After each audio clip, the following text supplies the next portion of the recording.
We look at the entry for August the 23rd, entitled It's in Your Self Interest. And the quotation is, "Therefore, explain why a wise person shouldn't get drunk, not with words, but by the facts of its ugliness and offensiveness. It's most easy to prove that so called pleasures, when they go beyond proper measure, are but punishments." This comes from Seneca, Moral Letters 83.27. And the explanation is there a less effective technique to persuading people to do something than haranguing them? And haranguing means to lecture somebody in an aggressive or critical manner. Is there anything that turns people off more than abstract notions? That's why the Stoics say, "Stop doing this, it's a sin." Instead, they say, "Don't do this because it will make you miserable." They don't say, "Pleasure isn't pleasurable." They say, "Endless pleasure becomes its own form of punishment." Their method of persuasion hew the line in the 48 laws of power. Appeal to people's self-interest, never to their mercy or gratitude. If you find yourself trying to persuade someone to change or do something differently, remember what an effective lever self-interest is. It's not that this or that is bad, it's that it is in their best interest to do it in a different way. And show them, don't moralize. And what happens when you apply this way of thinking to your own behavior? What can we learn from this? So effectively, this quotation is saying to explain to people why doing something, or not even to people, I think to ourselves as well, to understand why doing something may not be in your best self-interest.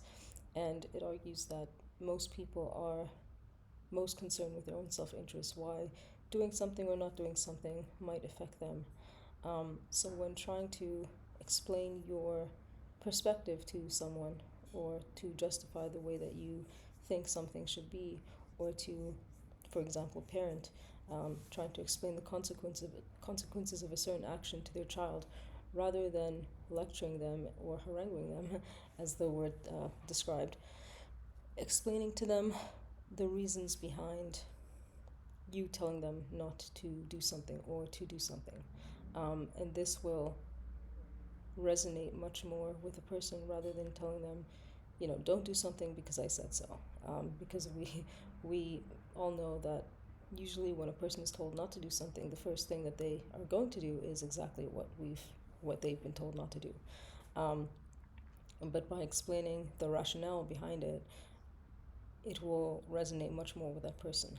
I think this is a very apt piece of advice to give, specifically, for example, when trying to guide younger people, or parents trying to guide children, or us as a society trying to explain to young people why not doing certain things is better for them. And this can be applied to many different things, I believe. But rather than telling kids, hey, don't do drugs, it's bad for you, which of course it is, I think giving them some facts of how this may affect them, or how this could apply to their own lives in a specific manner, is a much more useful or effective way to get people to see why you are trying to make them do something, or not try to make them do something. I think something key here as well is to remember that people may tell you to do or not, to not do something because of their own self-interest. So I think also, as a person, if you are being told to act or not act in a specific manner, to question why that person might be telling you to do or not to do those things.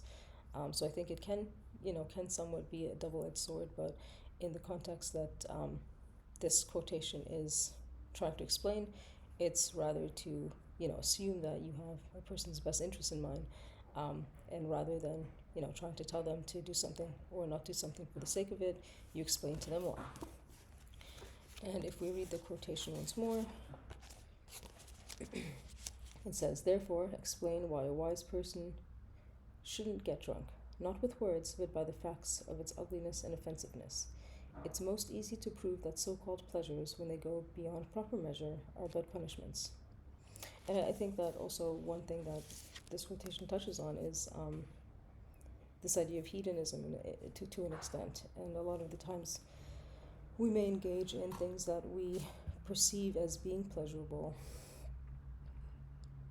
because we are in it for the, instant gratification, or we enjoy the feeling that we get from doing or engaging in a certain behavior.